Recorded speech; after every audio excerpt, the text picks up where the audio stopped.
these years, Marvel and DC have had cases of mutual inspiration in their characters. Deadpool and Deathstroke, Thanos and Darkseid, Namor and Aquaman. But when it comes to Marvel's Batman, let's start with Iron Man.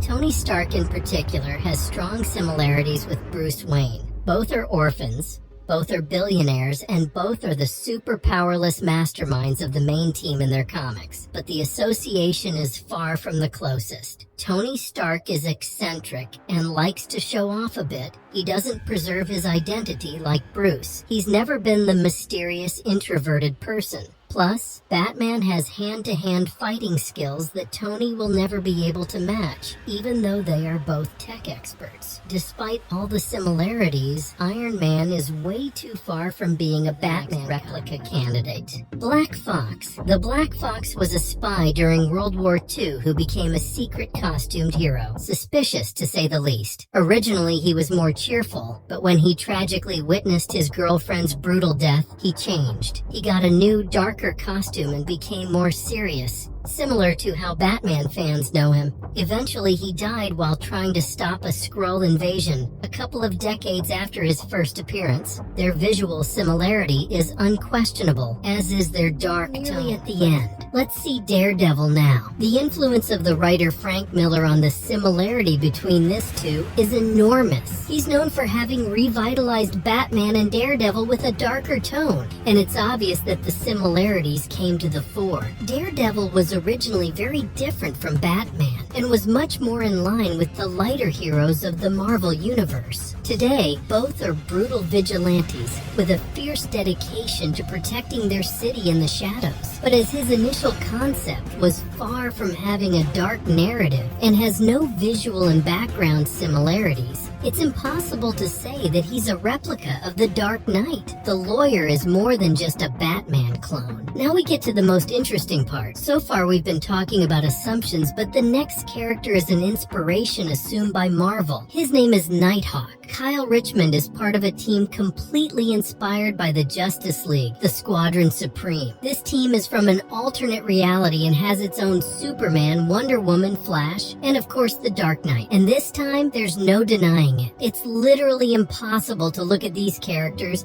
and not immediately think of the Justice League. Nighthawk decided to create his costumed identity to do good with the dirty money he inherited from his deceased father. Other versions of him were evil, and some were part of the Defenders, and even the Avengers. If we compare him to Batman, we can see that both have honed their combat abilities to the peak of human potential, and they both have a secret dark personality. Although in terms of suit, Marvel has tried to distinguish itself a bit. His purpose in Marvel Comics, along with Hyperion and the others, is purely to be part of the Marvel's Justice League, without resorting to crossover Batman. Although he doesn't have the recognition that the others have, the intention behind his creation is more than obvious. This doesn't make him a mere clone. His differences make him an interesting character. Maybe he and the Squadron Supreme will get a movie or a series in the future, if Marvel is bold enough. If you want more videos like this, make sure to leave a like at this one and subscribe the channel. See you next time.